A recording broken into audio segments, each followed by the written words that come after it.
Okay, and welcome everybody. How's everybody doing tonight?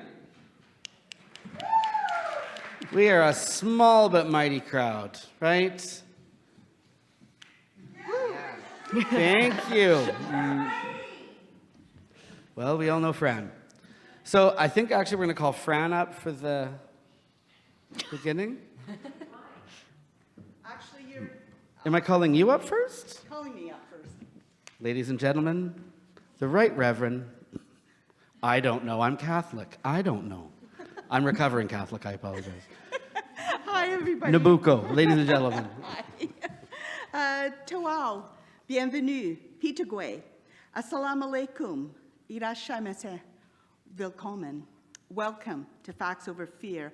My name is Nabucco Iwai, and I'm the minister here at Grosvenor Park United Church. So before we begin the program, just a little bit of housekeeping. First, washrooms, because that's important. There's an all-gender accessible washroom just next to the kitchen hole over there in the doorway. You can go there. There's also an all-gender accessible washroom in Schnell Hall in the lower level, which requires you to take the lift to go down. There are gendered washrooms down the stairs, and if you are able to use if the stairs are not a barrier to you, we would encourage you to use those. Tap water is available to you anytime, either at the cafe counter or at the back. And that's all I have for now, and I'll invite Fran to do the treaty acknowledgement.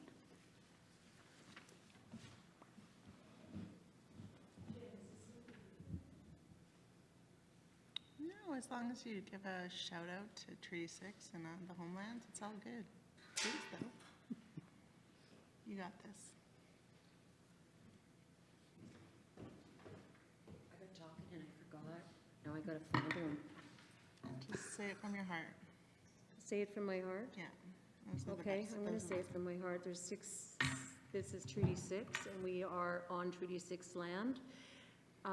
Say it from my heart, we need to be better stewards of the land and of its people, and we need to acknowledge our, I don't know how to say it nicely. We're all connected, so let's all be kind to each other. Is that good? All right. That was from my heart. Good for you. Do what I say. Ladies and gentlemen, Dr. Forsberg. Okay, so I'm China White. I'm going to be the moderator of this lovely event. If everybody doesn't know me, you're new, and that's fine. The one thing about tonight, we are here to come with love and education, and we're here for a purpose.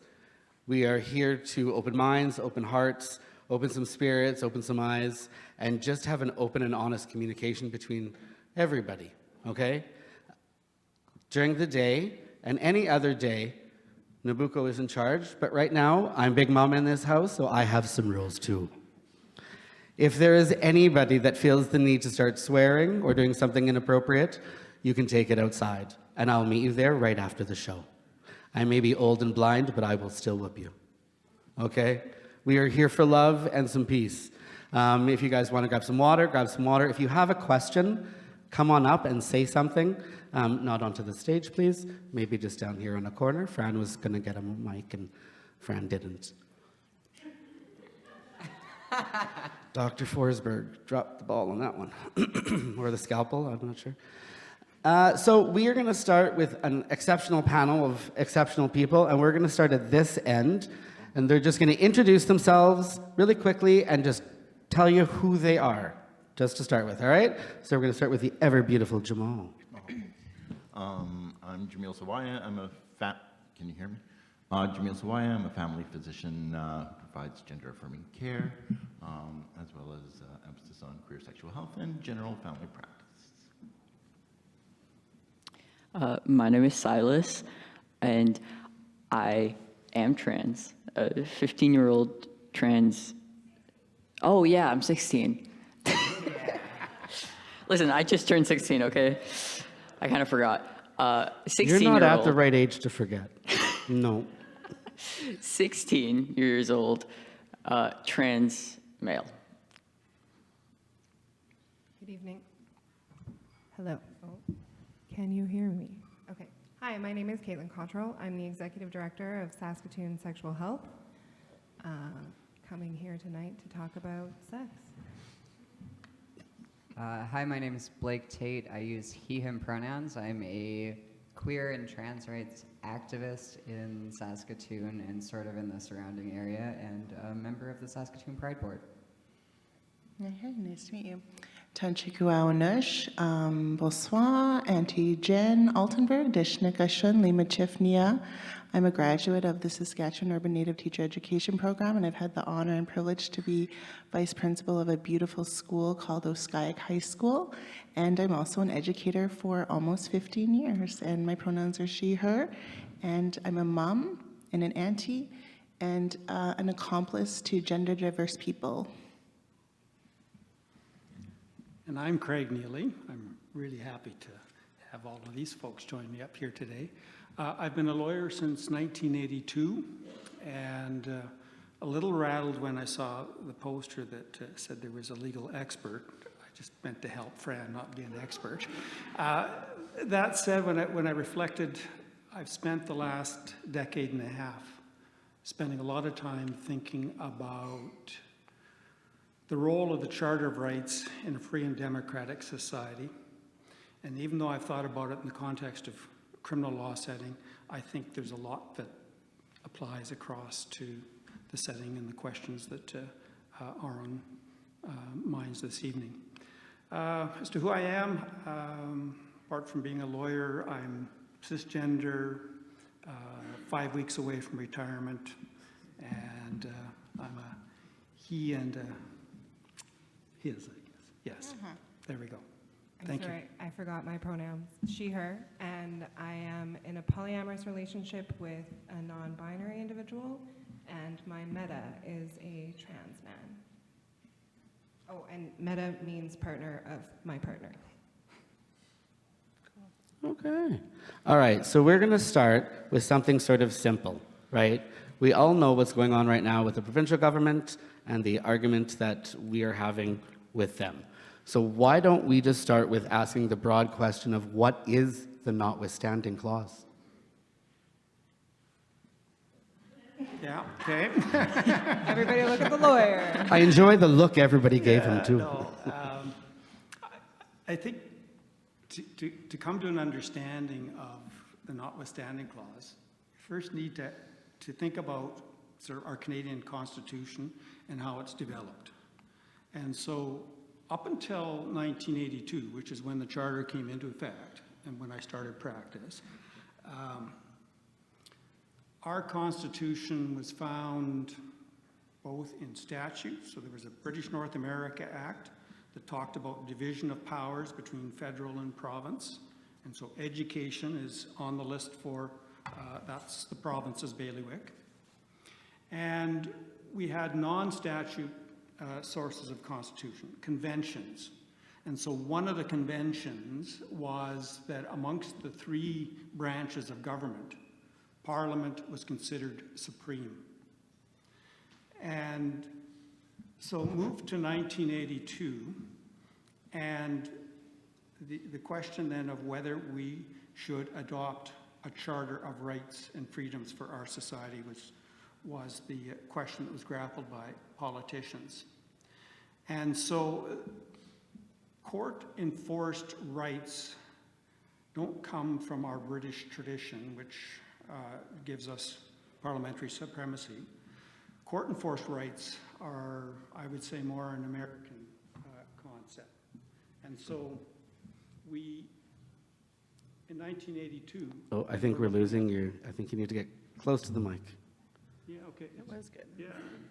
Not sure why it's... Oh, there we go. We're back on, thanks. So 1982, we're looking at this notion of court-enforced rights that's sort of at odds with parliamentary supremacy. And so not everybody in terms of politicians were happy about that.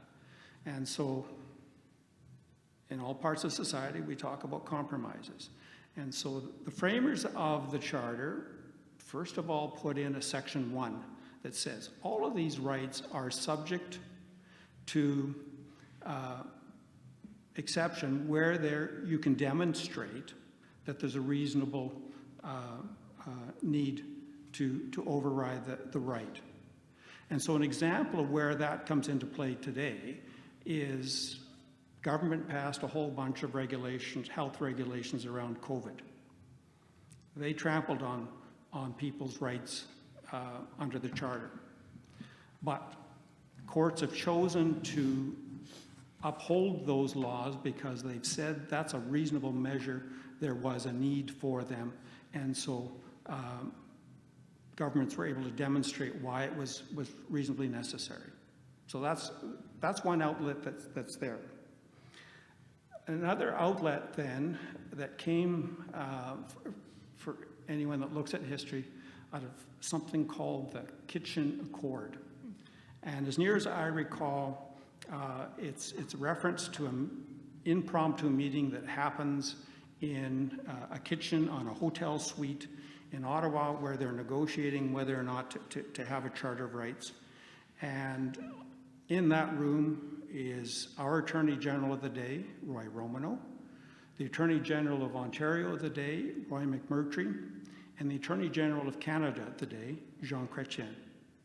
And so from that discussion comes this notion, well, if we put in a Section 33 that says notwithstanding, then most of the provinces could sign on. And so that's the political compromise that was made in 1982. What was it that those persons had in mind when they saw Section 33? First of all, they didn't say the entire charter can be overridden. They said it's Section 2 and then Sections 7 through to 15. And I mean, that's a big chunk of the charter, there's no doubt, but it's not all of the charter. So they said that about it. They said also that if a legislature is going to override it, that override can only last for 5 years. And I suggest that that's likely because what was in the mind of the framers is we have elections generally every 4 years. And so if a government is going to choose to invoke the override clause, they're going to have to answer to the voters at least once in the next 5 years. The other thing that was incorporated into Section 33 is that for government to invoke it, they have to actually expressly say that's what they're doing, and so the legislation has to say that that's the step that's been taken. So, in addition, when a fellow named Howard Leeson is being interviewed in the press recently in connection with this, he talks about what the thinking was of the people at the time they were negotiating it. And he's in a good position to do it because he was one of the advisors to Roy Romano. Another one was a fellow named John White, and I've read a little bit of his writing about this. And so the notion that Section 33 would be rarely used, I think was their assumption. The notion that Section 33 would be the product either of a dialogue between the legislature and the courts. In other words, that an impugned legislation has had the benefit of an analysis by the court, and the legislature has been told, no, it doesn't pass muster. And so then you would go with Section 33.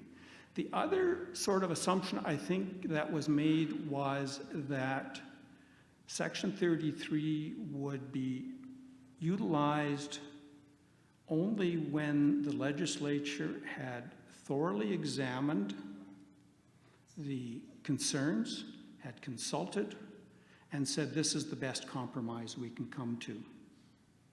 And again, that would accord then with their understanding of what a right, free and democratic society should be about.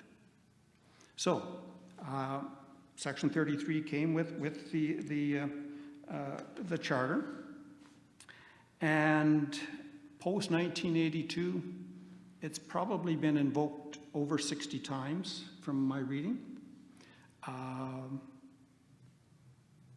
Always by the provinces, never by the federal parliament. And in Saskatchewan, I didn't spend a lot of time looking, but I'm aware of at least one instance where it was used on legislation regarding return to work, so to end a strike. So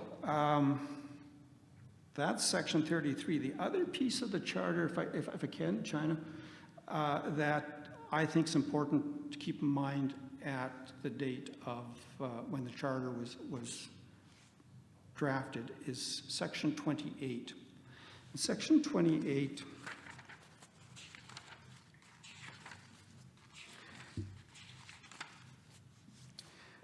says that the rights and freedoms referred to here are guaranteed equally to male and female persons. That particular provision came about because of very effective lobbying by feminist groups. And the question of whether that section should be subject to the notwithstanding in 33 was something that was vigorously debated at that time, and the feminist lobby was clear, no, that's not the way we want our society to work.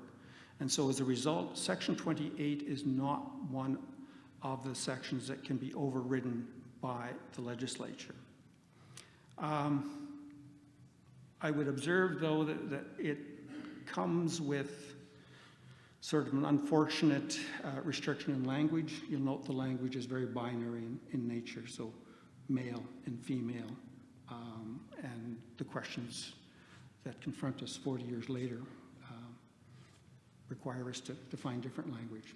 So, does anybody have any section 33. questions? Any questions yet? Anybody? No? Okay, just wanted to know. So aside from the law then, how is this going to affect the education system? Okay. So, And that can be for all of you.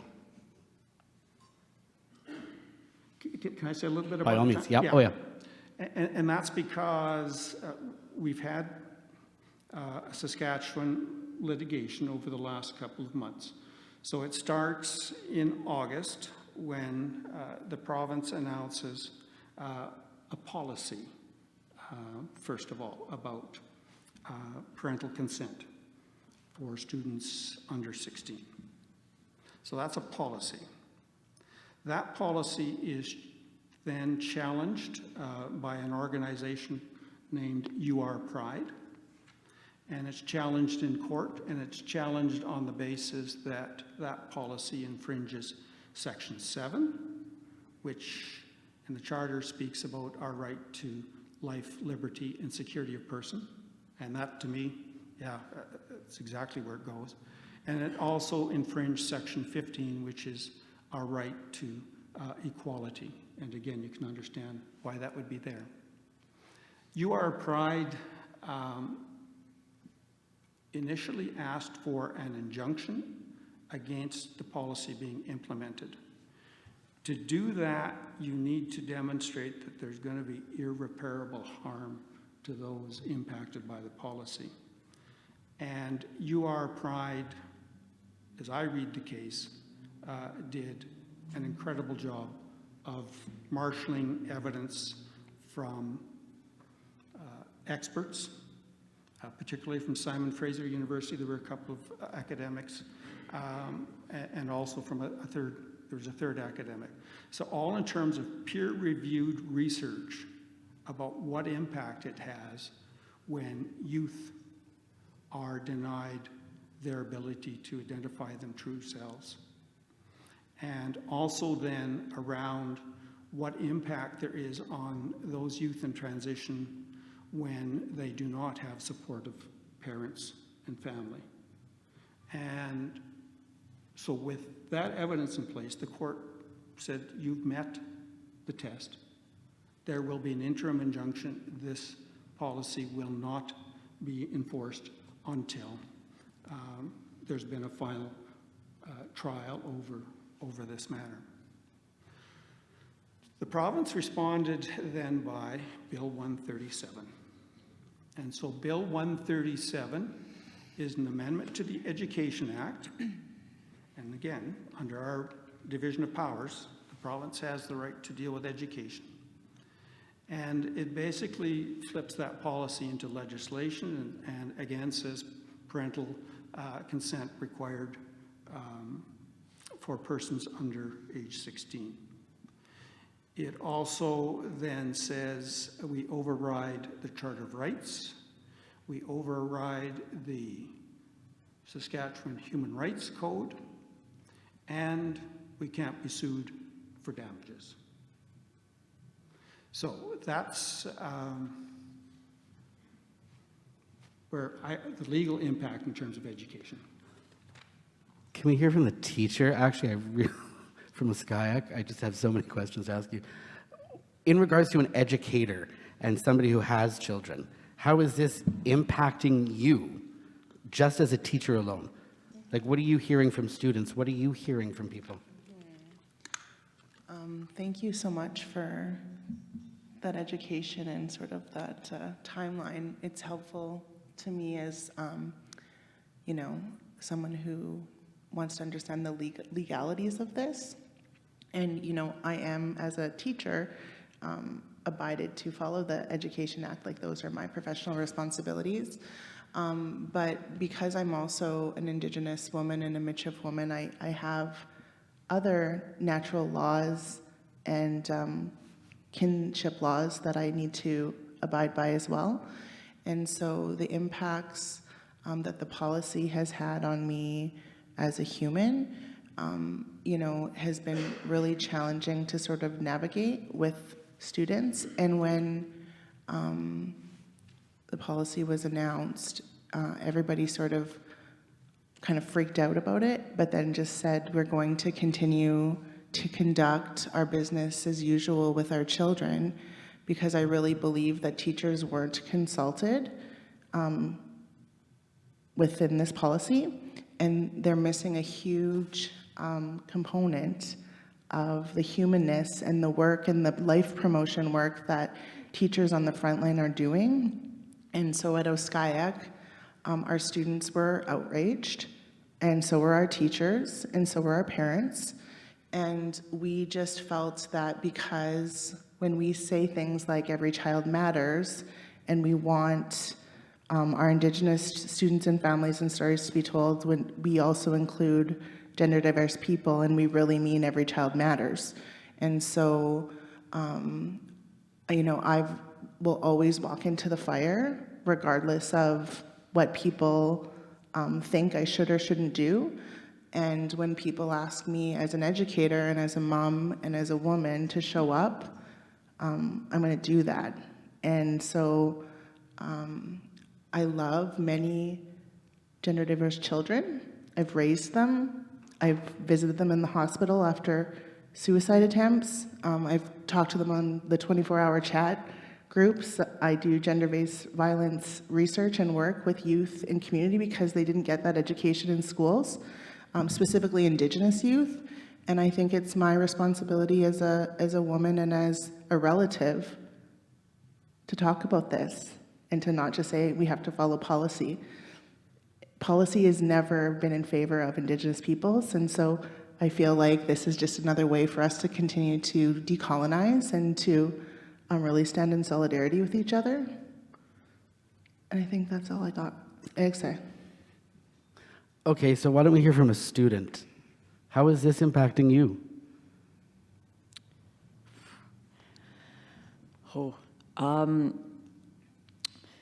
Well, when I first came out, I came out to one of my teachers, and like it just gave me a safe place to like be myself and just experiment and try things out, because sometimes you don't know until someone's like actually referring to you a certain way. But it's just kind of bonkers, honestly. Um, it's, I mean, obviously now that I am 16, it wouldn't necessarily directly affect me anymore, but as someone who did start using different pronouns in school, like, I always knew that my mom would be supportive of me, but like when I came out, I wasn't ready at the time, and so if I was forced to come out, that would be so scary, and just like, you know, just might not have been ready, might just not had a great time with that. And so it's really upsetting to see and just know how many kids are going to be affected because they don't have that safe place to go to. Because, like, in grade 8, there was like a really low point in my life where I did try and take my life after some pretty transphobic things happened at school, but because I did have support systems outside of those certain people at school and just safe places elsewhere, people knew what I was going through, and people knew that I needed help in that way. And so just knowing that there's gonna be kids who won't have those people to be like, this kid is going through this, and this is how and why they need help, is just so scary. Yeah, there's probably not another word outside of scary. So, what about the mental health aspect? This is open to the whole panel. What about the mental health and the strife and the... I mean, I had to come out in 19... We don't need those numbers. I'm old, we'll just end it there. Coming out as a small town kid in Unity, Saskatchewan, let me tell you, that's scary as hell. And I would rather go through that again than I think what you guys are having to go, oh my God, the thought just creeps me out. Anyway, mental health. This government isn't ever focused on it, so why don't we? What's happening now? So in terms of impacts to mental health, there we go. Queer folks in general have a significantly higher incidence rate, so are more likely to commit suicide or to die by suicide. That is significantly elevated within the trans community and the non-binary community. So one of the things that we've been dealing with, or some of the rhetoric, especially coming out of the United States, is that school provides a safe space for kids to be weird, is I think how a lot of people see it. And then there's this rhetoric again, where when 18-year-olds, when adults are transitioning out of the safe school environment, they are recloseting themselves. They are detransitioning. They are trying to revert, because school was a safe place where they could be themselves. And then they hit 18, they hit adulthood, they hit real society, where there aren't those levels of protection, and they're like, well, how can I do this when everyone is against me? And especially if you have a non-supportive family, you're often faced with that when you're out of high school, because the support system that existed is no longer there. And as an adult and not a minor, your ability to be cared for by the system is also significantly reduced. When it comes to the mental health aspect, speaking from my own personal experiences, I came out when I was 14 years old. I came out as a trans man at school first, and was strongly advised by a guidance counselor that I come out to my family, and I wasn't quite sure about it. And she set up a meeting for her and my mom and I, and it was her that told my mom that I was trans. And my mom was fine. My mom was great. She learned along the way, but going home after that to my stepdad was not fine. And so that guidance counselor telling my mom opened the doors to my stepdad knowing who I was, and years of emotional abuse until I was kicked out by him when I was 18. Immediately after a suicide attempt because of his abuse.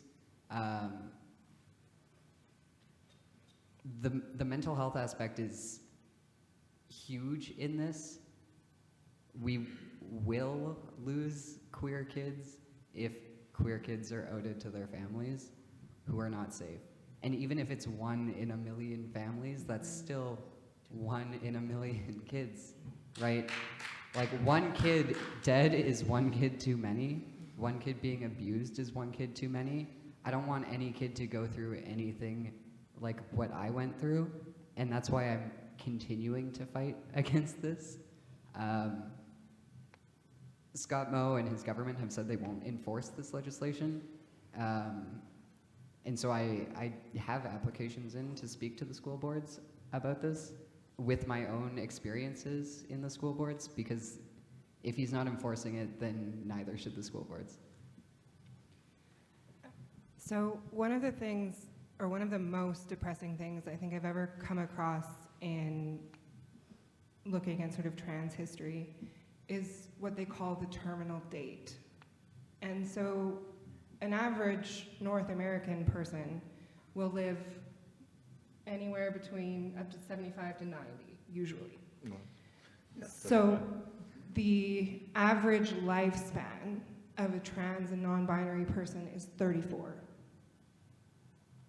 So whether that be through murder, through assault, through disease, through addiction, or by suicide, that's 1/3 of the lifespan that most of the rest of us get to experience.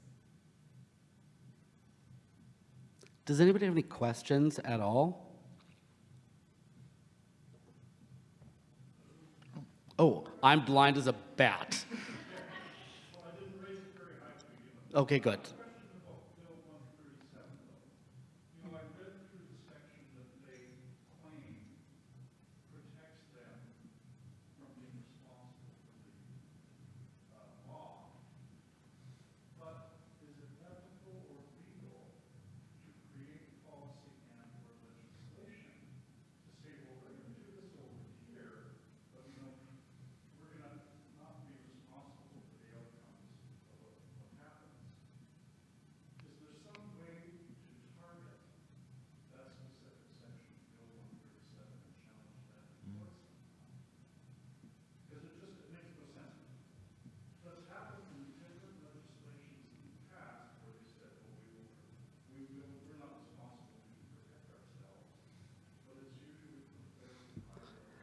I also think there needs to be an acknowledgement that there's a difference between legal and ethical, right? That's the problem.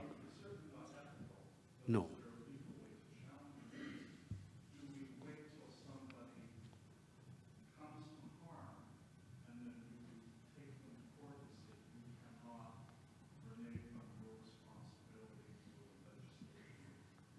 I think it's too late for that. Some people have already come to harm. Yesterday, today, and tomorrow. That's the problem.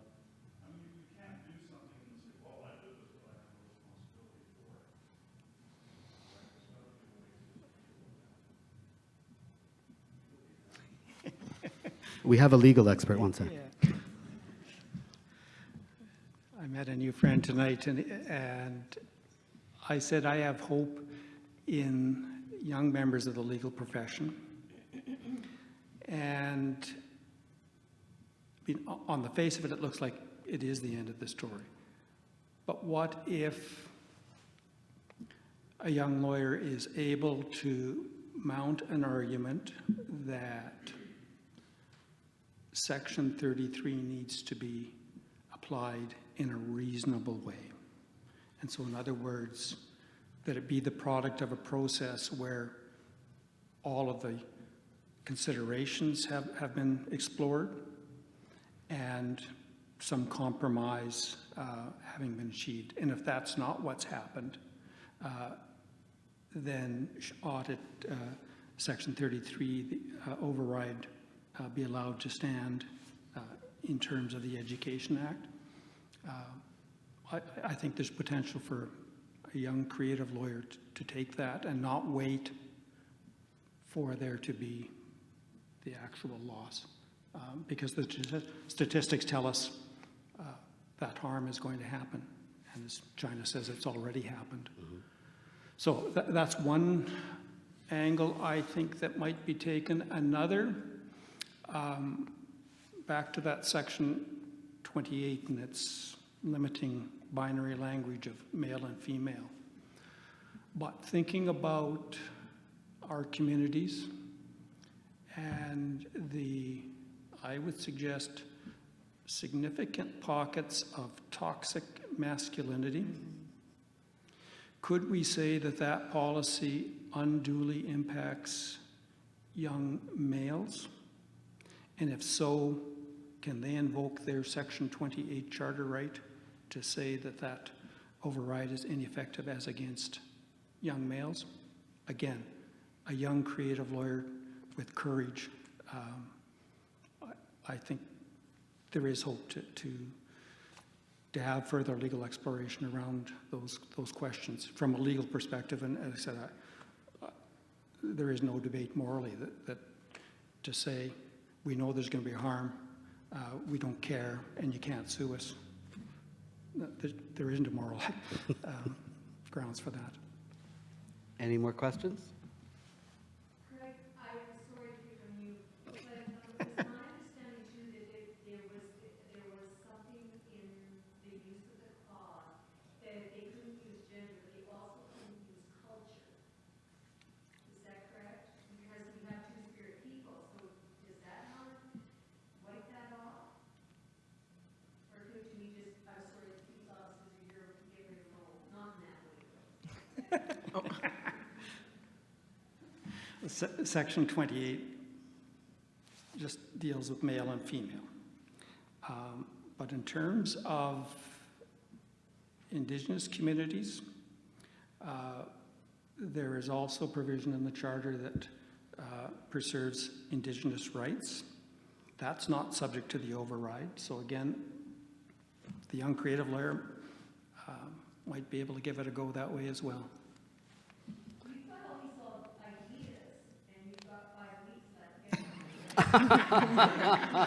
I could find you the Good job, young Dr. creative Forsberg. lawyers. Yes. Yeah. Well, and when we're talking about morality and ethicality, so 14-year-olds, at the age of 14, you are an independent legal entity under the law. At the age of 14, your parents no longer have a legal right to access your medical records. So I find it very interesting that they created this legislation up to the age of 16, where regardless, at 16, you, as long as you can prove competency, you have control over your life, basically. And so I do find that very morally ambiguous that they specifically cited it until 16, which would allow parents more access to their children's health and social life. There was another question over there, I think. Yes.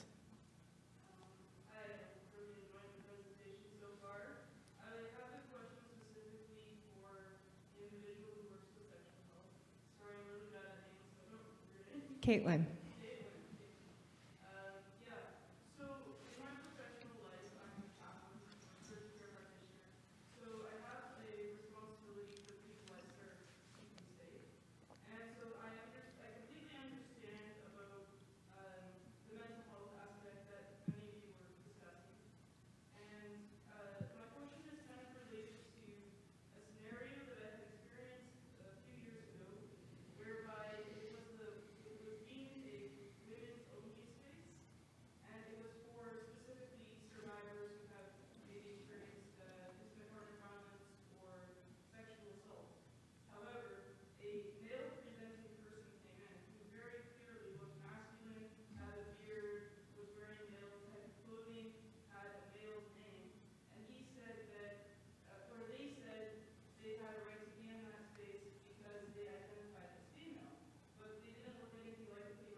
Absolutely. So one of the things that we definitely encounter when we're dealing with intimate partner violence, gender-based violence, sexual assault, is these are incredibly private situations that occur, and certainly seeing a person that does not appear female in a room could be very triggering. One of the things that we try to do when we're providing support to people who've experienced sexual assault is we have gender diverse groups. And so we would provide support to male or male identifying people, female or female identifying people, or gender diverse presenting people. And we often try to create a holistic space where everyone can come together to have these discussions, but I think providing appropriate space, and that's not just for the comfort of cis people in the room. The experiences of gender diverse people are often going to be incredibly different to what a cis, hetero, or even queer person experiences. So it's not just about the comfort of cis people. Mm-hmm. It's creating an environment where gender diverse people can also feel comfortable expressing themselves and expressing their experiences in a space where their peers exist. And peer support is a huge portion of responding and supporting sexual assault victims. No one's going to understand better than someone else who's experienced what you're going through. So I think genuinely it's just about providing safe space for everyone and having those conversations with people of, I recognize that this is a trigger for you. Would this be an appropriate mediation for that? And having a conversation with the other person. Your appearance is unfortunately triggering an individual. Can we accommodate you this way? Adults are usually pretty rational if you approach them in a way, and it's not just about communication, it's making sure people are comprehending what you're trying to tell them, what you're trying to get from them, the interactions that you're trying to achieve. And, you know, expressing that no matter whatever answer you give, it's not right or wrong, it's just the information we need and then we can deal with it. Any other questions yet? I would like to just Oh, add please. a component to that. Now, I can't comment to that specific situation, and part of me in my mind goes to wondering, like, was that intentional? Was this individual, you know, and they may be transgender and identify as female, because it's important to keep in mind that gender identity is not the same as gender expression. And so, you know, there's diversity in that as well. But for some, like in my mind, like it, you know, when I hear something like that, it begs to question, like, was that calculated? Were they sincere in that? Were they genuinely there for you know, to heal what they may have said? And so I don't want to be calling someone a liar when I haven't been in the situation, but what it boils down to at that point is engaging in a discussion with them, calling things as they are, and involving them in a discussion of, if they, it just as a question of respect. You know, is this respectful for everyone? And if genuinely it is, but everyone needs to be, I guess, on board. Because if you make a safe space feel threatening and invokes fear, well then you are going against everything that you are working for and trying to provide and the benefits associated with that. And so in my mind, you know, it's interesting, like taking in a different context, and yes, we mentioned like age 14, like as a physician, but I have faced parents who essentially were, well, not essentially, they were very upset that they were not contacted by myself to inform them that their 14, 15-year-old in different situations were being called by a different name and pronouns. I always tell them to go see the privacy officer.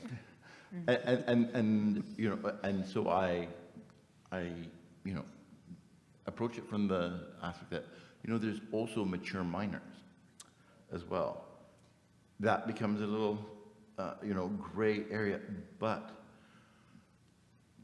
you know, when, like, with teachers and in education system, when you're imposing restrictions, like, it's interesting that that hasn't been sought to try and mandate in medical practice.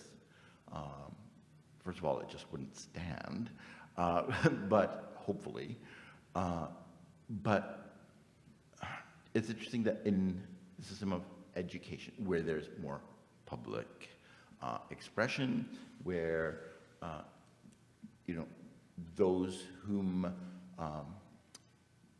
like cisgendered individuals or ones that have not had that exposure to something other than what they grew up with, what they identified as the norm.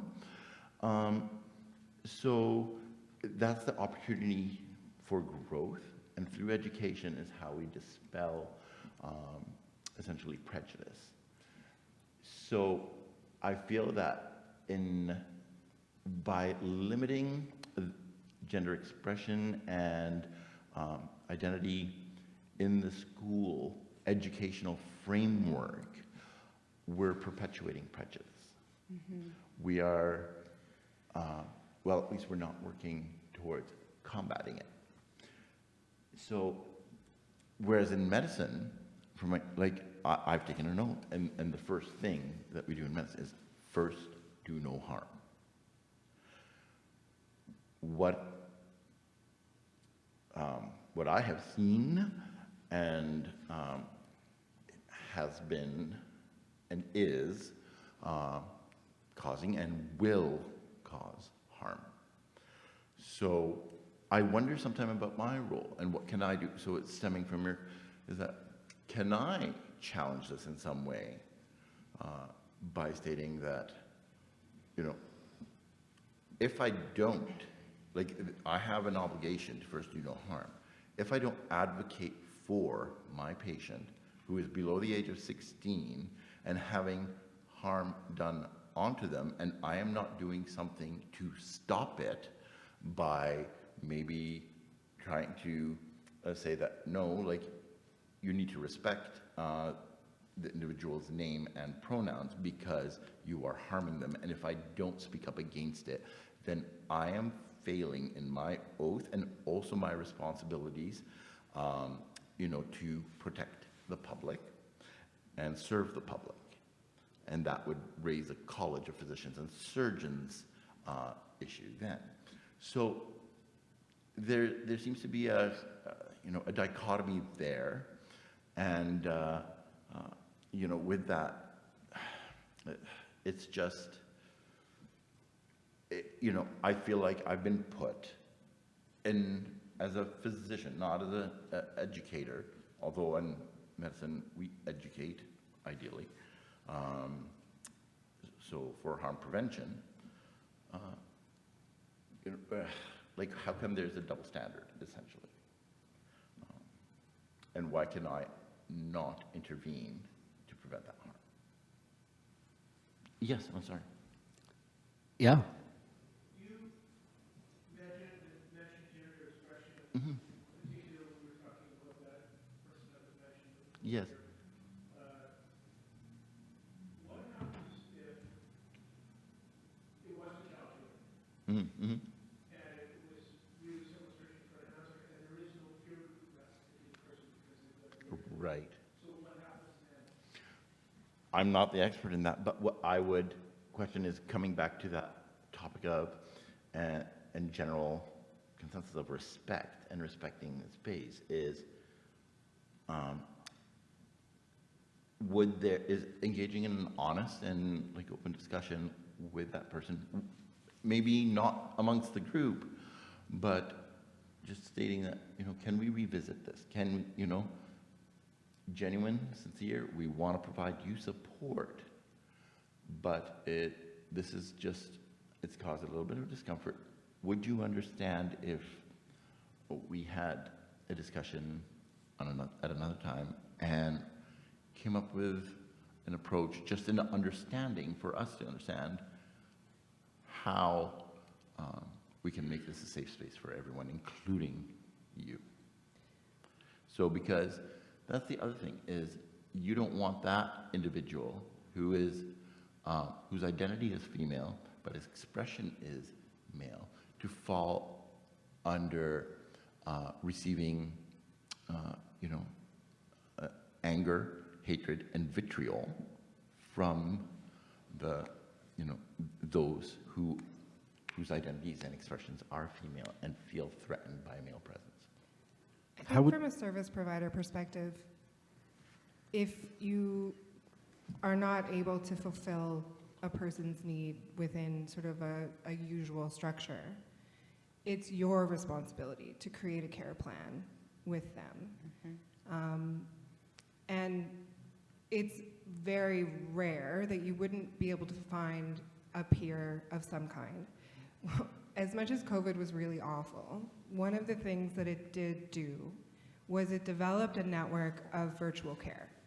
And so now, you may be the most unique person in the tiny town that you live in and have no peer group, but all of the people that are like you living in Montreal and Chicago and Tokyo, they can provide you that space. And so that's definitely something that has been being developed a lot. And there's some really interesting virtual reality therapy groups being developed that have a global scale. And it's really fascinating because, again, Zoom is not as interactive, but VR allows you to feel like you're in the room with those people.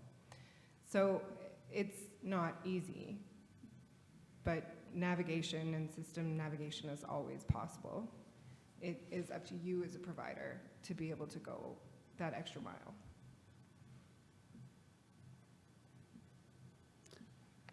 Yeah, we have a hand up in the back.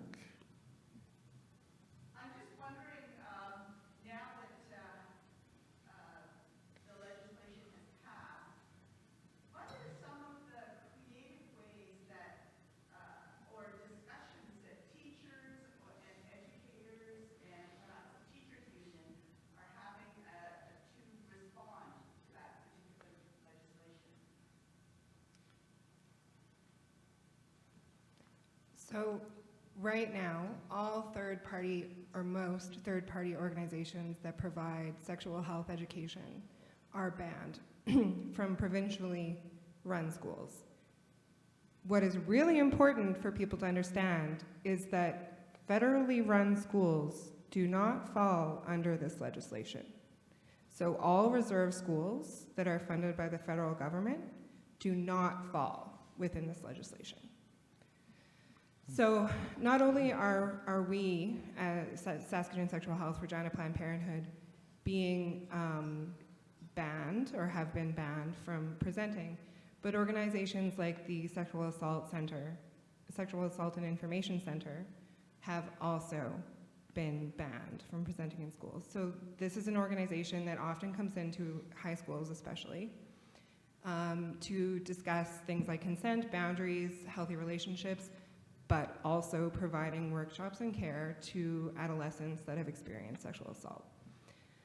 So one of the, we've again have taken to the internet, so we've been providing train the trainer education sessions for teachers to come and learn the curriculum that we provided. We have sex ed kits that we have been using for many years that we evolve as new things come. So we're able to send those out as well to teachers who need a little bit of extra assistance. The public library has also very graciously offered us space to be able to provide education sessions outside of sort of regular school hours. So we are trying to sort of get in everywhere that we can. we as an organization have had a number of requests from other nonprofits who deal with children in sort of any way. So we are definitely finding we have ways and means to sort of still get the information out there. I would just like to mention at this point that we are already in like DEFCON a million Omega. public health crisis around sexually transmitted and blood-borne infections. So I'm just gonna, I wrote down some statistics, so I'm just gonna share some of this stuff with you. So Saskatchewan has the highest rate of HIV in Canada. The national case rate, and so this, I'm just gonna let you know that this is actually worse. It's worse now. These numbers are from 2021. So the national case rate is 4.5 cases per 100,000. We have 20.3 cases per 100,000 in Saskatchewan. In Saskatoon, it's 160 cases per 100,000. We are the national hotspot. We have the highest rate of hepatitis C, 38.5 cases per 100,000, which is 10 cases per 100,000 higher than the next reported case rate. We have the fourth highest rates of chlamydia, 552 cases per 100,000 versus 363 nationally. Fourth highest rates of of gonorrhea, 220.8 versus 90.9 nationally. We also have the highest rate of adolescent pregnancy. So that's between the ages of 15 and 19. 16.4 live births per 100,000 versus, per 1,000 versus 4.9 nationally.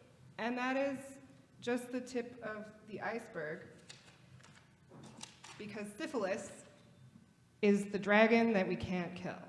So in 2012, there were 8 cases per 100,000 of syphilis. In 2021, there were 1,940 cases per 100,000.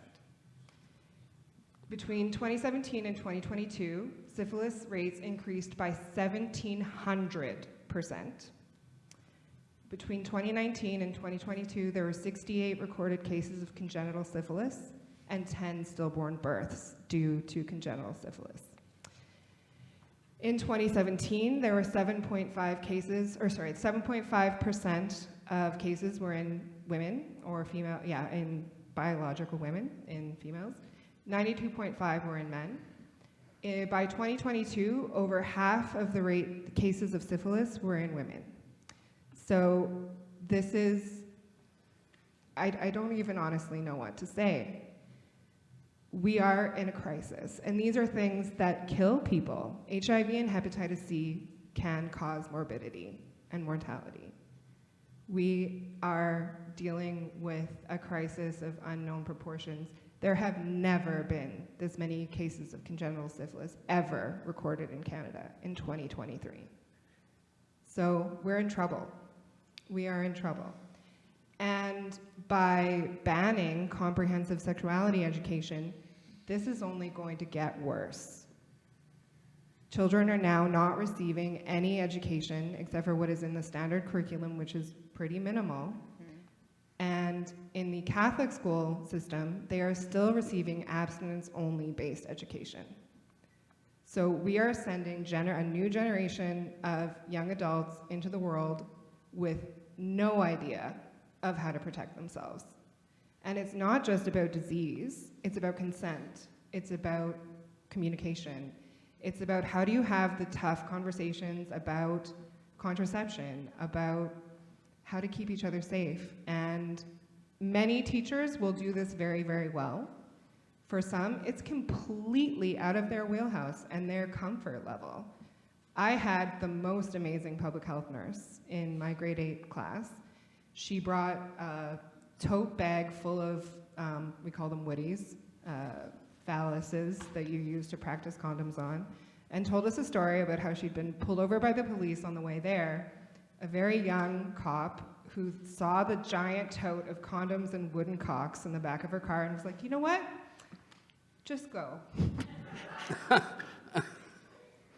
But a lot of people don't have those experiences. They don't have that level of comfort. And one of the things that we see is that, so you're 12 years old and you have a question about how to masturbate. You're not going to talk to your teacher because you have to see that person every single day for the rest of the year. That's not something that you're likely going to be comfortable with. We come into your classroom for 2 hours. We give our information so that you can email us back and ask your questions anonymously. And we have huge success with that. Some people are going to be able to talk to the adults in their life. Some people won't. Regardless of how safe a parent is, it's also about the comfort level of the child. And these are relatively anonymous spaces where they can ask questions without shame. So I am incredibly concerned about the outcomes that this will have and the amount of money that this is going to cost. And if I might add, like bringing it back to like our core subject of like gender diversity and understanding there, and how sexual health and sexually transmitted and bloodborne infections impact the community. It's individuals who are transgender, non-binary, have often face prejudice on a daily basis and discrimination, and we see that in the form of employability or losing employment because of their gender identity. Now, yes, there have been changes in laws that protect, but it's still harder for a transgender or non-binary applicant to a job whose gender expression does not ideally match the gender identity, essentially what some indicate, like being able to pass. So their access to employment, access to income, and supporting themselves often and traditionally has led to individuals who are transgender or gender diverse entering the sex trade in order to support themselves because there was no other means for being able to support themselves. And therein, increasing infectious rates and disproportionately in that population of individuals. And we definitely see that at Saskatchewan Sexual Health. We are super committed to providing gender-affirming care, and so we are definitely the safe haven for a number of the trans community in Saskatoon. But the horror stories that we hear of folks trying to achieve gender-affirming care, especially in walk-in clinics, is just kind of unbelievable. But I think too, for many, the results of this legislation is that we are experiencing moral injury. This legislation goes against every single one of my values. And when we've spoken to teachers and administrators, they are feeling that their morality, their ethicality, their values are being completely bulldozed. And yet, they are fearful to not conform because this is their livelihood. So it's people being stuck in between a rock and a hard place of, do I follow policy and potentially endanger the life of this youth? Or do I not and risk my career? Well, and the reality is, it's not just causing harm to the gender diverse individual, it's to the whole community and everyone and those who love them. Because one of the things I find interesting is that, okay, there's this legislation, but, with the focus being the family, what was it called, the family, I don't know. Anyways, it was, so in that, well, where are the resources and the supports being made known for parents of gender diverse kids whom oppose their child name and gender, to just be provided given information by the legislating body in order to know how to better support their child and explore on both ends, whether or not they don't support or do support. This is information and resources that you may seek in case you may want to know more about this. So when a gender diverse child from a non-supportive family or parents who will not provide consent for their child to essentially be authentic to themselves, the harm isn't just to that child, because the harm is to that individual's mother, father, siblings when they are gone because they have harmed themselves or taken their own lives. And so it harms everyone. It's actually causing more harm to families than it is benefit. I'm just going to jump in here quickly. I'm sort of the old, established gay. I know, right, girl?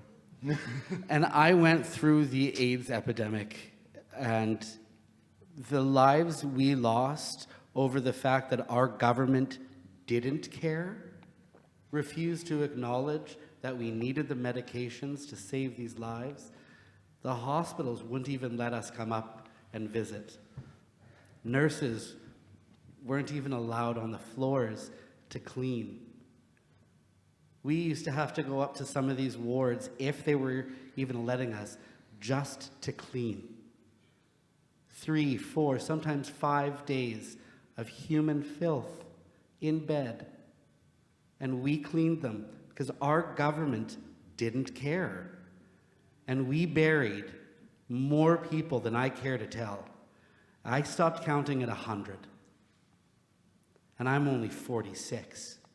And I refuse to think that our government and the people of this province are okay doing that again. Because it's a shame. And we as people from Saskatchewan should be embarrassed as hell. Where are the voices of our, even the gay community? Where are the voices of my community?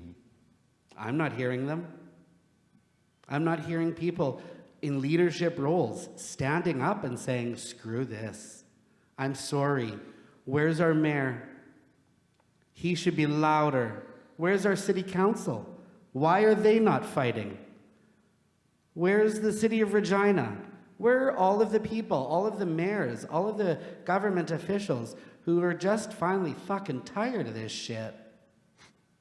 I am not burying more people, and I refuse to start burying children, because that's the problem that's happening. Last night in Lethbridge, a young trans boy shot himself. Dare you to guess an age? He was 6. Shot himself with his dad's hunting gun. All because a 6-year-old said to his dad, I don't feel like a boy, I think I'm a girl. And his dad laughed at him and pushed him down. 4 hours later, he shot himself. He's 6 years old, guys. And it seems like everybody's just okay with that. And if you're okay with that, I don't know who you are. Where is your moral or ethic code? Where are we all standing right now? We're in a house of God. But how many people have used the house of God or the name of God to spite us? I read books to children, and I was assaulted for it and called a pedophile because I read a book to a kid. That's not okay. If you have any moral compass whatsoever, and I don't give a crap what your religion is, Christian, Jewish, Muslim, Baha'i, First Nations, Sikh, I think every holy book that I have read, and every holy scripture that is out there, and every holy establishment, the fundamental basis of it all is just love the person that's next to you, right? That's sort of what all religions are based on. Love, acceptance. I don't know a book that says except for. And the only place that religion got screwed up is when men got involved. It's time for all of you who quietly sit at home or who have friends that quietly sit at home to get off your ass and say something. If the Pope can invite transgender individuals into the Vatican for supper, I think the rest of us can get off our asses and do better. I'm wondering, I think what a marvelous example would be if there are any trans teachers that can be their authentic selves in the classroom. Do those exist? Do those people exist that can show, be a mentor to kids? Absolutely. They do exist.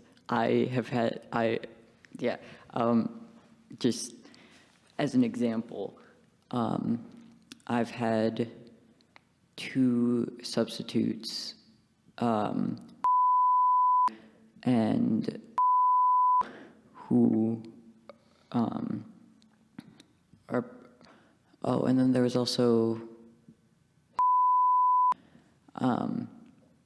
they were all non-binary substitutes, which I was just like, oh, that's sick.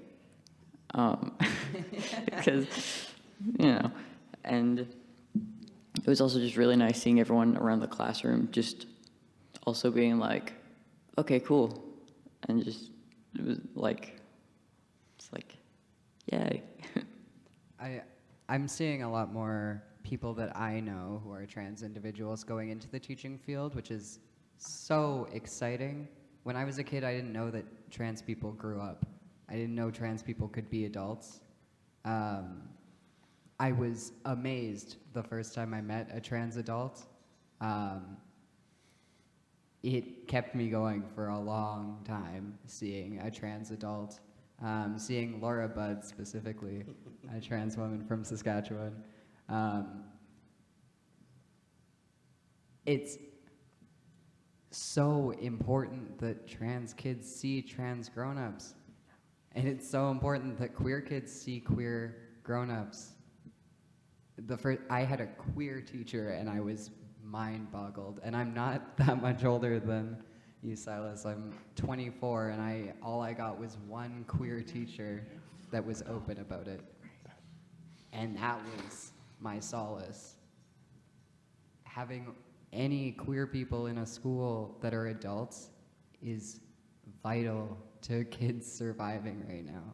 And so I'm so proud of the trans people I know that are becoming teachers, but I also am scared for them because this legislation has also emboldened the hate that is out there. Mm-hmm. I've gotten death threats since this legislation came out because I'm fighting against it. Mm-hmm. I see this on a daily basis. I quit a job because I was being called a tranny every single day, and that's before this legislation. And I also wanted to touch real quick on, China said, where is our city council? And that's so true. Where is our city council? So I went and spoke to them recently. I went with a list of requests to get them off their asses, to get them to do something. The requests have been forwarded around to all their different committees, which is about the best they can do when you go in with a bunch of requests. So that's exciting. And then I was gonna try and get into those committees and speak to them too. But then I got COVID, so I had a week off. But I'm gonna still try and get into those committees. But our city council is doing the tiniest little amount, which is about as much as they can do. There's a lot of them that are stepping up and reaching out to me specifically, which is really exciting. Hillary Goff is an incredible ally. Marin Lowen's an incredible ally. The rest of them could do more. But they're starting to do the work. And that's something. We gotta appreciate that's something for a bunch of I guess when you're 24, that's something. I'm not, and we're still dealing with the issues. And I think that's where my issues come up, is that the fight that we're fighting right now is by no means new. You know, I was on my own dime flying to Ottawa and Regina and Vancouver when we were still fighting for the right to marry or adopt or even go into hospital rooms. If my partner was sick, I wasn't allowed in at the time. You know, so being able to look at what's going on right now and look at what happened when I was younger, it's like nothing's changed. It's like a dragon just woke up, right? Like there's this cycle of hate that seems to manifest itself. I don't know. I get pissed off easy. Well, and I mean, this is legal outing. This is legislated outing. And if we look at this through a historical lens, what this is passive eugenics. This is a government entity trying to identify and eliminate what they see as an undesirable portion of our society. And we have seen this countless times throughout history, but I think one of the most notable is, so in 1933, Magnus Hirschfeld was a sexologist who was who was one of the champions and one of the first physicians that was doing gender-affirming surgery. And so he was doing this in the Institute for Sexualwissenschaft. I'm sorry, that's butchered. In 1938 and 1939, when the Second World War started, this institution was closed. So this institution and the work that was being done within it was probably one of the most extreme challenges to the status quo that had been seen publicly in a long time. And the Nazis responded to this, as they did with many others, by specifically identifying queer and trans individuals in the concentration camps. And so Jewish people wore the Star of David, the yellow star. Trans and queer individuals were marked with the pink triangle. And you know, what you see everywhere is that you want society, you're in oppressed places. You want there to always be someone under you. You never want to be the lowest on the totem pole. And again, this is what we're seeing, is very specifically identifying people who fall outside of that status quo and then they are more subject to violence, to death threats, to societal non-acceptance. And the government's lack of response and perpetration is sort of eugenics, in that we are wanting, or they are wanting, to wipe out a portion of our society. Any questions? Anything from the police officers? Oh, actually, I have a question for the police officers, I hope you don't mind. Is there any transgender officers? You don't have to be any. No. Oh. Currently in the RCMP, there is a transgender policeman out at His name is Riley Knock, and he is actually just retired from the RCMP, and he is the new community engagement director for the Saskatchewan Fire Department. Good for him.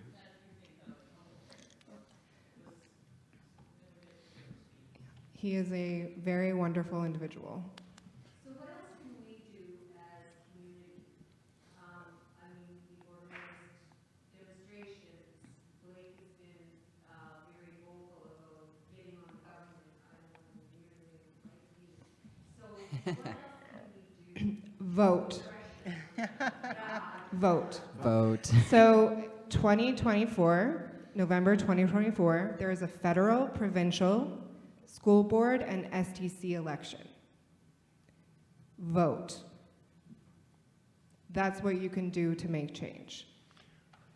Can we put pressure on the school boards between You can apply to speak to the school boards on their websites. If you just Google "speak to Saskatoon Public School Board" or "speak to Saskatoon Catholic School Board," you can find that information and just apply to speak. And I'll just, frustrating though, because look around the room, I invited to go school board. I don't see the Catholics here, I don't see the public here either. So that's really, other than Jen, bless you, you know, you're a Catholic board. well, I just want to remind folks too that we do have bodies of work around anti-racist and anti-oppressive education, and both the Catholic and the public school board have either draft or policy that talks about anti-oppression. And we do also have teacher discretion. And so if I circle back to your question about creative ways, though our third parties are banned, there are teachers and administrators and many of us that are taking that moral and ethical stance that this is policy, but we don't agree with the lack of education to protect and have life promotion for our children and our youth. And so teachers are, they are on the front lines and they are having the conversations. And I remind people of that teacher discretion piece, because nothing is prescriptive. Policy says, but we have anti-oppressive education and we educate through the University of Saskatchewan in those areas. Beautiful people like Dr. Alex Wilson and many, many others have been fighting that fight to get anti-oppressive education into the schools. And that's really where I see we need to, at our children's three-way conferences, at school board meetings, ask them, like, show me your curriculum, show me the resources that you're using to teach, because we talk about diversity, equity, and inclusion like it just rolls off our tongue, like we're doing such a wonderful job, but really, we're not. And really, this policy is not protecting our marginalized people. Again, and public education has never been neutral. It has never been neutral. It has been patriarchal, Christianized, with white supremacy on a little sprinkle on the top. So really, we need to remember that and ask our teachers and our administrators and our school boards to support our young people. So keep doing it. Another recommendation that I can give is, so earlier this month, the provincial education plan was released. It is a 4-page document that is supposed to take the province to 2030. Yes, 7 years. It's ridiculous. It is not cited. No experts are mentioned. So if you go to the provincial Saskatchewan government website, you can submit comments. I would also highly recommend that you do that. Yes. Any protest, any question, anything that is questioning the validity of this legislation is going to help. Also, Mom, get off your phone. And also, oh. Okay. Also, could you turn on your hotspot? Thanks. Yeah. Hi, Mom. I can turn that up. Hi. We have a question back there.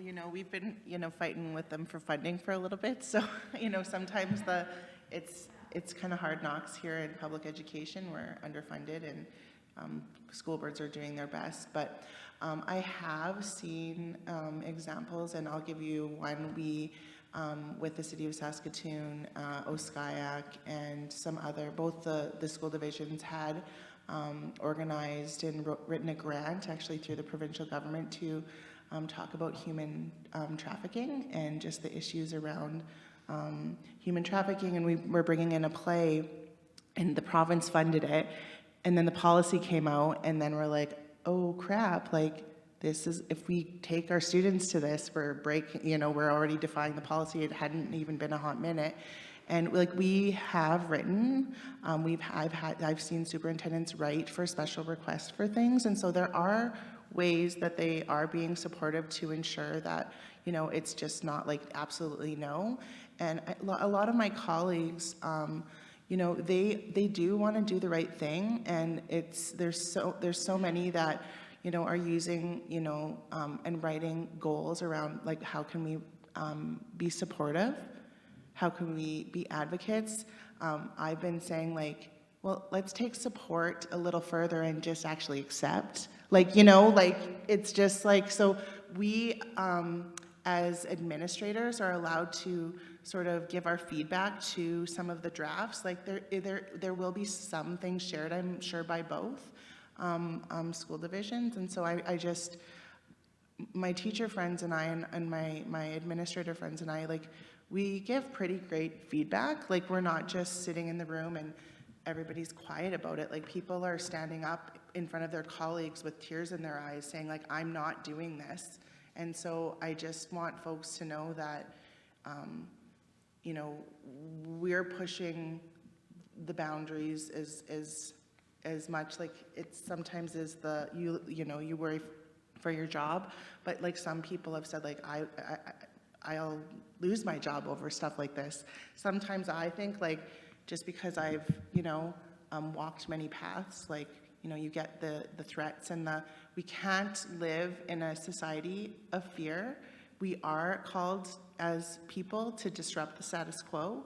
And I do really believe that there are folks in those high level senior admin executive councils and in the public board that are fighting for this. I don't think it's just fallen on, you know, deaf ears. I think that they are pushing back too and having those high level meetings. And so I know it doesn't feel fast enough, but I know that those conversations are happening. However, and yes, absolutely they are. The school boards were given no extra funding to implement this, and the burden has fallen on administrators for the most part, from what we've heard. Because again, every time a situation or someone comes to a teacher, or a teacher hears even, they are supposed to make a report. And so the sort of administrative and bureaucracy has expanded pretty significantly, but with no extra funding and no extra bodies and no extra time. So again, the government consulted with no one before they created this policy. They did not consult with teachers, they did not consult with administrators, they did not consult with physicians or the third-party organizations, and obviously not the lawyers. So the burden that has been created by this is pretty multifaceted. I just want to add, like, I don't want to presume that, you know, I don't want to approach this with the presumption that everyone here is supportive of gender diversity. There may be individuals who aren't, or who have questions or are uncertain and want to be informed. And so one of the things that we can do, because not everyone is public advocates, you know, goes to marches and protests, just being a beacon of, again, education and understanding and love in the world. So if you hear, you know, make yourself available if you're comfortable doing so. So after this, like, if anyone is uncertain, they don't get it, they don't understand, like, you know, and I get this a lot, it's just like, I don't get it. And when we were saying gender expression, you know, what I'm hearing and what I'm seeing are two different things, you know?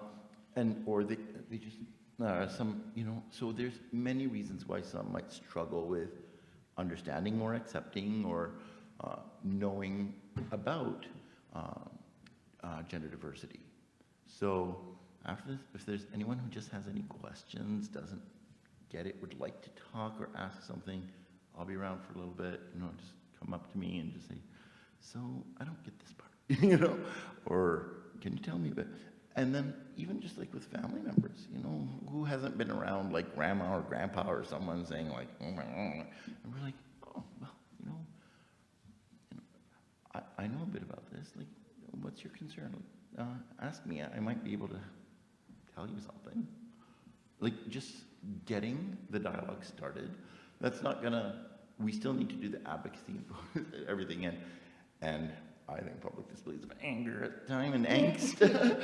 but there's also but at the same time there is, being the quiet voice that uplifts your fellow citizens in the community and just makes sure that slowly, more and more understand, accept, and love. One of the ways that I talk to people who are struggling to sort of comprehend gender incongruence is, and sort of when they're faced with, what we spoke about earlier of a male presenting trans woman, is there's a difference between instinctual reaction and intellectual understanding. So I may see a person whose gender expression and appearance they don't match. So my instinctual reaction is going to be, well, A plus B doesn't equal C.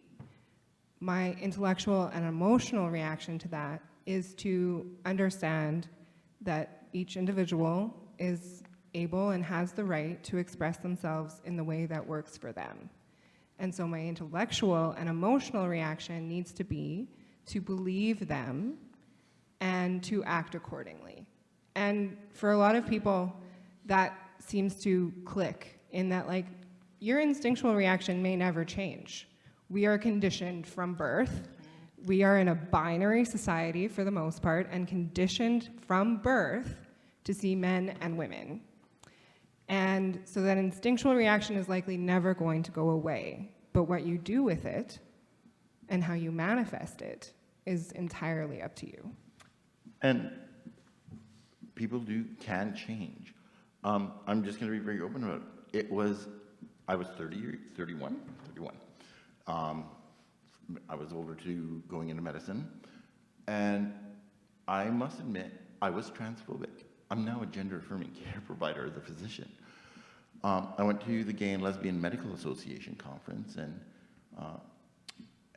I didn't get it. I was scared too. Like, people fear what they don't know. At that conference, however, there was Marcy Bowers, who is one of the main gender-affirming surgeons and in the United States. And actually, while we were there, we all gathered because her episode on Oprah was airing. so I met her, and I was like, okay, I had so many questions, and she had so many answers. And she was doing gender-affirming surgery in Trinidad, Colorado. So she was a Biber baby, and she herself is transgender, and I believe the first, at least in North America, transgender, gender-affirming surgeon. And then also at that conference was Kate Bornstein. Some say Kate Bornstein. She's author of Gender Outlaw and a book, 101 Alternatives to Suicide for Teens, Freaks, and Other Outlaws. Great book for kids and everyone. And it was through that conference that it just kind of like planted a seed, and I wanted to know more. I was, so I looked for, to find out more about this transgender. The people like, and then non-binary didn't even and this is what, 16 years ago, 17 years ago? I'm aging myself. I mean, I'm 39. And no, and no, but like, so 36 years ago, my family, we immigrated from Lebanon. So I'm,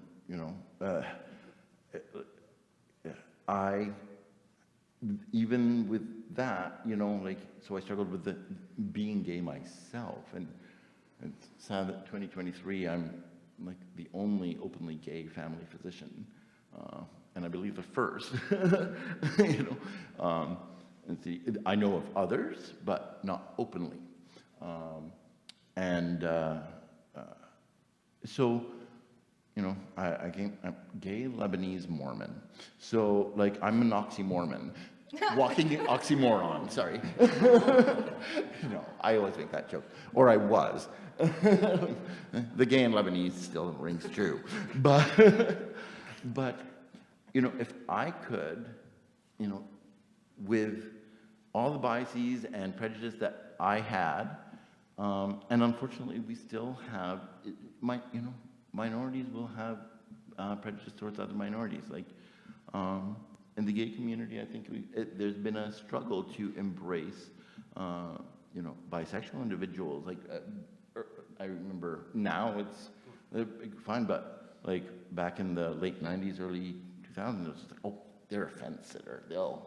That was the thought process. And with the trans community, we have, I would say, failed to stand up for our gender non-binary and gender diverse and gender creative, members of our community. And our community isn't the queer community. It is every citizen and person in our province, country, and beyond. So sorry. You go down Anybody that. have any questions? Oh, we have a question over here.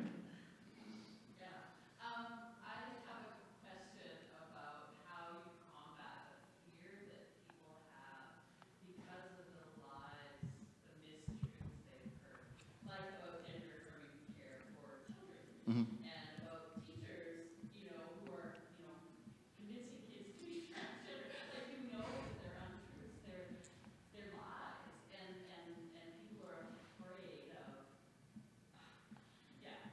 this, a meeting like this, or the information. Like, what is it for someone who doesn't really want to engage, because they've heard this, and that's what they sort of think is the situation, how do you combat that?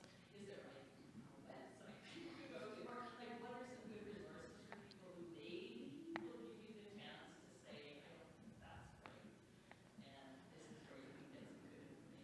Mm-hmm. There is definitely a lot of fairly good information out there. TikTok has had both a wonderful and horrible effect, but there are a number of trans folks who are TikTokers on social media. The WHO website has some very interesting information about gender incongruence, and it takes you through sort of the timeline of how this was defined and how it sort of evolved. But I think even that is a really interesting, talking to people about how this has changed over time. So if we think historically about language, how many of us, our first experience with gender incongruence was hearing the word tranny? And then, in the DSM-5, so the Diagnostic and Statistical Manual, which is what is used for mental health and mental illness diagnoses, it was named gender dysphoria disorder. So again, an incredibly negative connotation to something that's not a mental illness. Now, the WHO defines it as gender incongruence. So it's not a disorder, it's not a mental illness, it is an incongruence, and it's no longer considered a psychological or a psychiatric condition. It's considered a result of sexual and reproductive health incongruence. So it would be gynecologists and endocrinologists who would sort of be handling this. So just talking about how sort of the perception has changed and how experts around the world see this. But I think one of the biggest issues since COVID and probably before that is there's an enormous and frightening amount of media illiteracy. And so one of the things that I would really recommend and do is don't just read the headline, read the article. And you really need to take that with a grain of salt as well. And where are you getting the information from? So a lot of it is about providing avenues of where you can find evidence-based, peer-reviewed, scientifically based information. That can be a hard sell for people sometimes, though. And 100%. SciCan, which is a sexual health organization out of Alberta, has a number of videos on their website. And I often have found that sort of visual and auditory media, rather than sending someone an article to read, is much more accessible. SIECAN. Yeah. There are a number of trans organizations as well, and maybe do you want to speak to those instead of me? Yeah, there's a lot of trans organizations throughout the province and throughout the country that do a lot of really great work. TransSask has a lot of really great resources.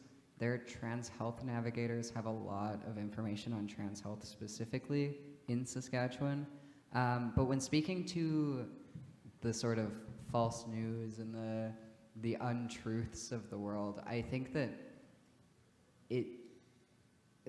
the organizations are not going to have the resources that you want.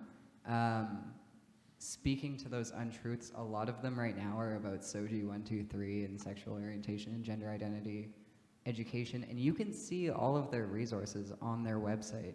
Like you can't, sorry, I was going to say a swear word, but we're in a church. You can't Too late, sorry. I did that one already. I'm a good boy. I don't know about you, China. I'll talk You're at after least the show. at least a boy. Depends on the dime, the day, I don't know. It depends how much they pay you. Exactly. Yeah, I get that. Me too. Me too. No, all of their resources are on their website and accessible to everyone. You don't have to be a school board to access their resources, and you can't be telling lies about an organization without looking at the resources that they're offering and seeing that they are super age appropriate and super age friendly, and like such good resources actually that do address a lot of that sort of false news that is out there. And their website is soji123.ca. It's so easy to find, and we're hearing all of this information about it, but I don't think there's probably no more than like 6 people in this room that have looked at all of the SOGI 123 resources. And there's crowds of people protesting SOGI 123 across the country. And I think that's the place to start. That and talk to an actual trans person. Because I seem like this big, huge monster, and then you see me and I'm 5'6" and weigh 100 pounds soaking wet. Like, I'm not a scary person. I have facial piercings and tattoos, but I'm not a scary person. My cat beats me up on a daily basis. Trans people are not scary people. I think we also, sorry, I'm just going to interject. We also have to go back to like grassroots on that, and just you being an ally and asking that question, now knowing where those resources are, you've already made the change, right? Just by you asking those questions, now if somebody says something, you have an idea, you have something, right? And that's all it takes is that small seed. One person can make a huge difference. Yeah, and also, like, I know this kind of seems obvious, but it just, like, occurred to me one time. It's like, it's okay to not know things, because like especially like transness as a whole in this society, like it's okay not to know things and it's okay to ask questions. Also, Mom, can you turn back on your hotspot because I kind of lost it. Can you just go back into the thing because. Well, and there's a friend, well, she was actually a neighbor, and we lived in the same building, Cynthia Fortledge. She's now in the UK doing educational sessions and promoting her public talks, which is acceptance without understanding. You don't need to understand. You don't need to understand it. You just accept your fellow neighbors, your fellow beings. Yeah. Acceptance without understanding. I love it's that. Fine. That's nice, actually. Does anybody have any other questions, or does the police have anything? Maybe they have a question? I'm totally putting you on the spot. I just wanted to say, sorry, one more thing. I think one of the biggest issues right now, especially on the far, far end of the spectrum, is people assuming that children can go to a physician and tomorrow have transition surgery. And so I think developing an understanding of the myriad plethora of hoops that need to be jumped through to access any of that care needs to really be pushed. Yeah, trust me, it does not happen overnight. No. A part of me wishes it did because, oh my God, Yeah. what a process. Oh, felt that. Yeah. And addressing, so many people are super concerned about puberty blockers. And again, these are used for a myriad of reasons. They are incredibly well known. They are researched, their adverse effects, their interactions are all incredibly well known. These are not things, these are not care, this isn't care that's going to be provided on the flip of a coin or the drop of a hat. And so I think just really being like, no, this is a 5 to 10 year timeline, depending on the age at which you start. I think the other thing with hormones and surgeries, in Saskatoon right now, it takes like at minimum 6 months to get into a gender affirming care practitioner. And then from there, there's multiple appointments until before hormones are prescribed. And from there, you get referrals for surgery, and that takes months and months and months and months. Like it was a year from my referral to my top surgery where I had my breast tissue removed. That's a long time to wait. These surgeries aren't just, you don't go in and you say, hey, I want to cut my boobs off, please. And they say, okay, shunk. That's not what happens, and that's what they make it seem like it happens, and then I get called a mutilator. I'm not even a surgeon. I dropped out of university 3 times, you know? Like, I am not a surgeon. Well, and there is one center in Canada that provides Yeah. female to male. Well, both. Both. And it's in Montreal. Phalloplasties and vaginoplasties. It's in Montreal. So I was training to be I actually did 4 years training in plastic and reconstructive surgery at Université de Montréal before switching to family medicine because I realized so I trained with Maud Bélanger and Pierre Brassard, who are the gender affirming surgeons that do bottom surgery or phalloplasties, metoidoplasties, and vaginoplasties. But even within that, like just resistance in medicine and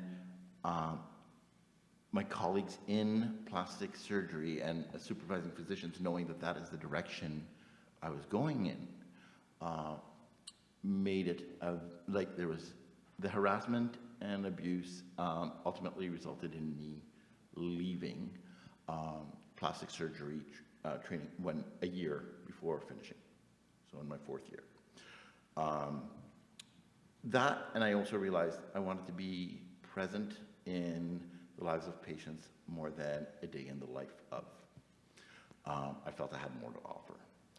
And y'all, Sorry. No, go ahead. But even with that, I actually don't. I provide gender affirming care in a counseling and supportive context to individuals below, under 18, because unless I have like parents who are totally on board, and I haven't prescribed hormone blockers, and I've left that for Dr. Leanne Pask, who's amazing, but currently on leave, because of my fear and concerns of the lack of support from the College of Physicians and Surgeons, and parents, when there is especially like discord, one parent supportive and the other not, and I don't want to lose the license that I worked 17 years to get, and then not be able to avail, other individuals of the care that I know I can extend. So I feel suppressed, and unfortunately, I'm holding myself back in an extent from providing that care because of fear myself and the reprisals to my career, which is not right. and it's just, I don't know. Icky. It is, and I shouldn't even be saying, but I was practicing in a clinic, and we put up I had an amazing administrative assistant, and put up a link in the clinic's website of she had compiled all the gender, transition, and affirming care supports and resources in all 3 prairie provinces. Within a week that was taken down. I was not informed. I take time with my patients. I spend longer than the average physician. Of concern, I was being told, because I had then my transgender patients in the waiting room, essentially they're being around the other patients and making, so I need to be more punctual so that my patients don't sit in the waiting room too long and make others uncomfortable. Gross.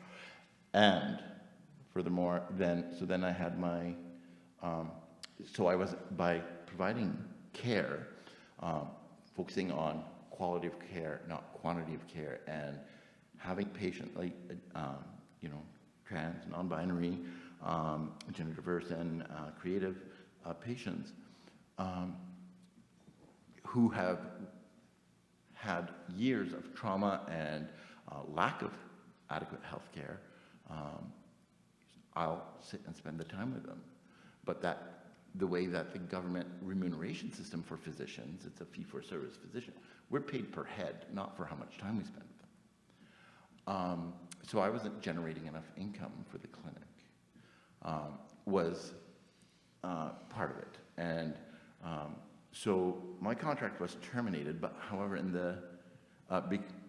part because of that. But in the same sentence, I was informed, the partners met last week, and they've decided to terminate your contract. Take your patients with you. My contract states that the patients belong to the clinic, not to the physician, and that I can't even inform them of where I'm moving my practice to. But I was told to take my patients with me. And y'all, as much as Canada likes to think we have a universal healthcare system, we hella do not. And this is something that affects trans folks to an even worse level than those who are cisgendered. No transition care is covered. So the surgeries, out of pocket. Hormone therapy, out of pocket. Cosmetic surgeries, out of pocket. None of this is supported by the Canadian healthcare system. Put it in perspective, to have a phalloplasty, which is the creation of a penis, phallus, $50,000 just for that one surgery alone. It's about a 6 to 8 hour surgery. Vaginoplasties, $18,000 to $22,000. 2 hour surgery. In that note, Oat Saskatoon does have a Trans Care Fund grant program, which is entirely donation-based. So donate to Oat Saskatoon's Trans Care Fund. Trans folks can apply for grants to fund their surgeries and their hormones. So donate to Oat Saskatoon's Trans Care Fund. Absolutely, like anytime you can, whatever you can, definitely helps. One of my former staff members is $117,000 in debt because of her transition. And that was money that she was willing to spend to be who she is. But and there's an assumption that it's just, you're changing your genitalia.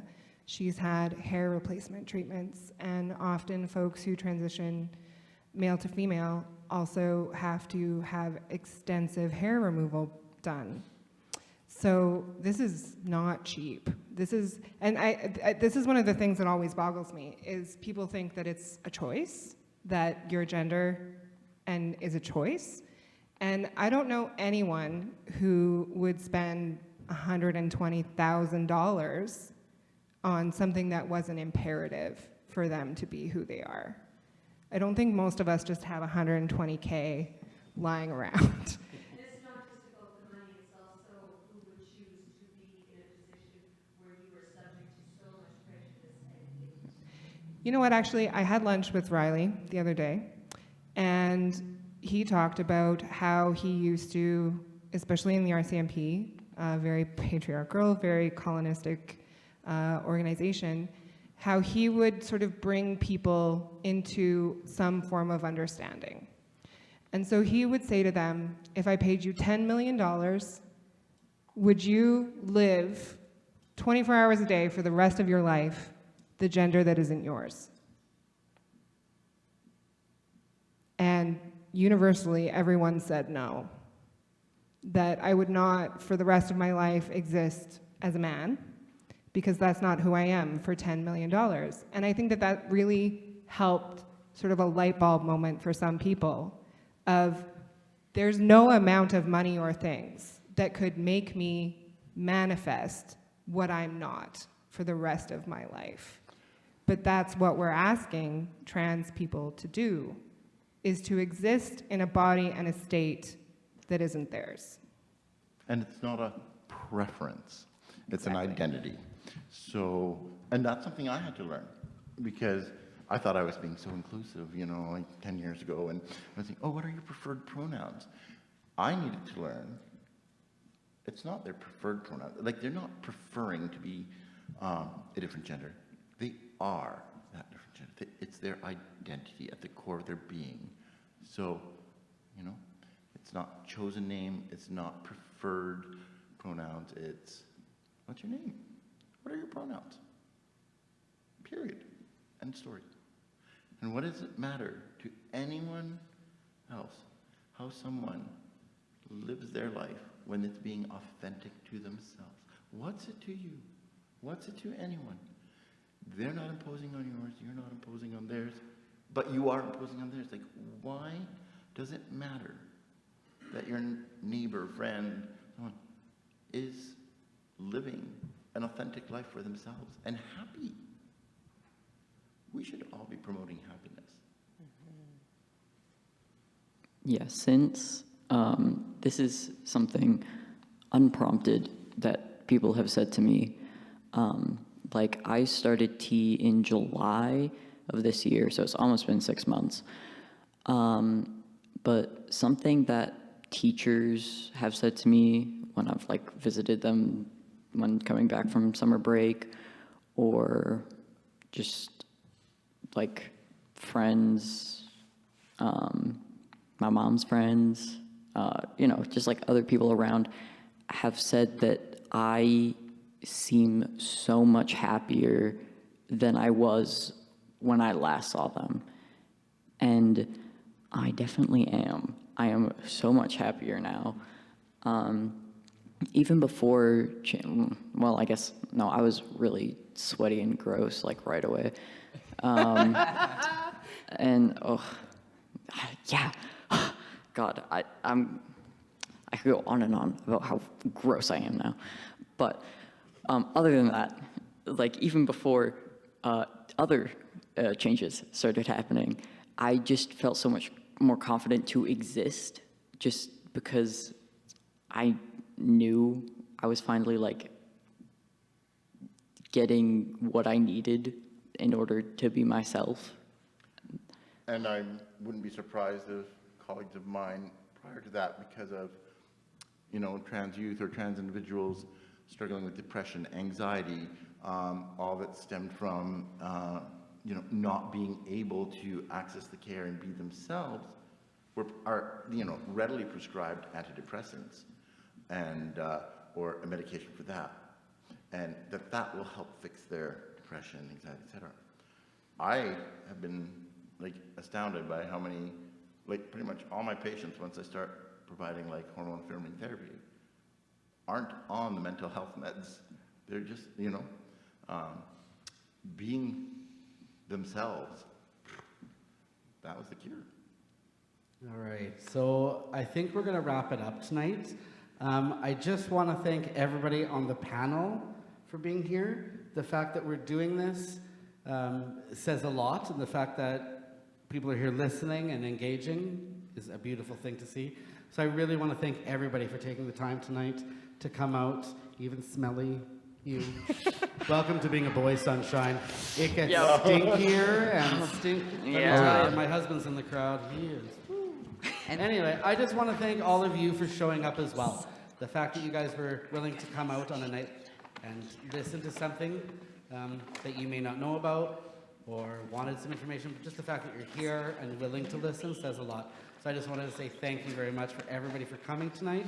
It may have been a small crowd, but we probably changed one person's life, and that's actually all we need to do. And thank you, China. Thank you. What a wonderful moderator. I'm old. I may have done this 1,000 or 2,000 times. All right, thank you guys. Have a great night. Thank you to the church. Thank you to Naboku. Thank you to Fran, who's down there handing stuff out. Again, have a great night, everybody. Merry Christmas. Drive safe. And if you have questions, by all means, we've got a group of experts up here. And if anybody wants names, I have 8 other gender-affirming physicians in the city that are practicing in Saskatoon. Also, if anybody wants to come to an all-ages family drag show tomorrow night, right here, 7 o'clock. Holy Christmas! Yeah, good time.